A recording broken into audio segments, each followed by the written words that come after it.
I'd like to focus my attention on the storage and transfer of data by Mr. Awan and the unattended laptop found by Capitol Police. Here's what we know.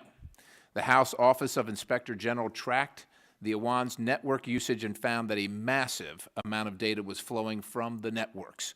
Over 5,700 logins by the 5 Awan associates were discovered on a single server within the House. The server of the Democratic Caucus chairman, then Rep. Xavier Becerra of California, 5,400 appear unauthorized. All right, he is now the Attorney General of California. According to the reports, the Becerra server was actually housing the entirety of a clear violation, entirety of the servers of all the member offices that employed Imran or his associates, all of it, the entirety. It's a clear violation of House policy. This means that up to 40 or more members of Congress had all of their data moved out of their office server or out of their cloud storage system and onto the Becerra server without their knowledge or consent.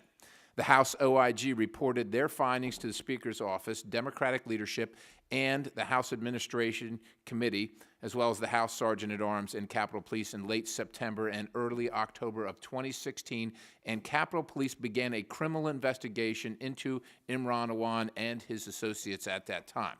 Capitol Police determined that the image they required Imran to provide was falsified, likely with deliberate attempt to conceal the activities that they knew were against House policy and the law. These facts, standing alone, indicate a substantial security threat at the least, but the events don't end there. A laptop was recovered in a phone booth in the Rayburn office building after midnight on April 6, 2017. According to Capitol Police report, reviewing the bag recovered in that phone booth contained the following items. Number one, a Pakistani ID card with the name Mohammed Ashraf Awan. Number two, a copy, not the original, of a driver's license with the name Imran Awan. Number three, a copy, front and back, of his congressional ID. Number four, an Apple laptop with the home screen initials Rep.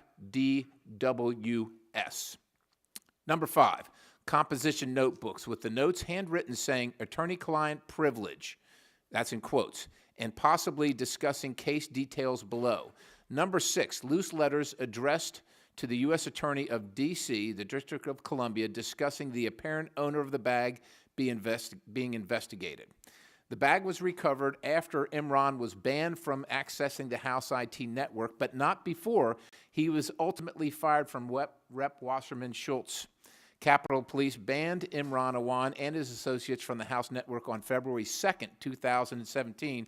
Just remember when the investigation started.